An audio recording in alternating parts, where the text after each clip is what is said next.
Hello friends, লিপিকার রান্নাঘরে আপনাদের স্বাগতম। আজকে নিয়ে আসলাম আপনাদের জন্য একটি দারুণ পুর ভরা রেসিপি। চাল কুমড়ো বলতে পারেন আপনারা, বা জালিও বলতে পারেন। আমরা এটাকে জালি বলি, জালির পুর ভরা। তার জন্য আমরা নিয়ে নিয়েছি কয়েকটি চীনাবাদাম, সর্ষে, সাদা তিল, দুটো কাঁচা লঙ্কা, লবণ একসাথে মিক্সিতে পেস্ট করে নেব। প্রথমে সর্ষে বাদামগুলিকে শুকনো পেস্ট করব, তারপর এগুলির মধ্যে একটু জল দিয়ে পেস্ট করব। প্রথমে শুকনো পেস্ট করে নিলে পরে জল দিয়ে পেস্ট করলে তাড়াতাড়ি পেস্টটা হয়ে যায়। জলটা কিন্তু খুবই অল্প পরিমাণে দিতে হবে, নইলে কিন্তু অনেকটাই পাতলা হয়ে যাবে, তখন পুরের মধ্যে আমরা এটা ভরতে পারবো না। এটা একটা শুকনো পেস্ট তৈরি করতে হবে। তারপর আমরা চাল কুমড়োগুলিকে এরকমভাবে কেটে নেব।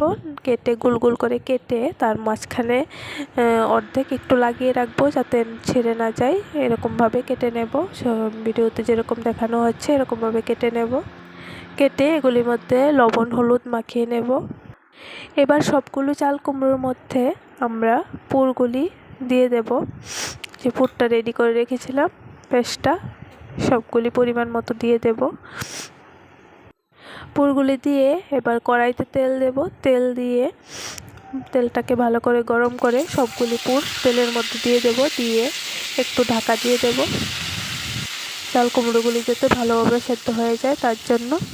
এবার ঢাকা উঠিয়ে উল্টে পাল্টে ভেজে নিলেই আমাদের চাল কুমড়োর বা জালির পুর ভরা রেডি।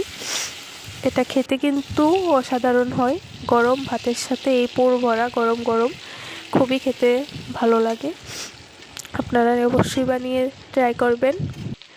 রেসিপিটি ভালো লাগলে প্লিজ চ্যানেলটি লাইক অ্যান্ড সাবস্ক্রাইব করে দেবেন। আবারও দেখা হবে আরেকটি নতুন রেসিপি নিয়ে। Ta-ta, thank you.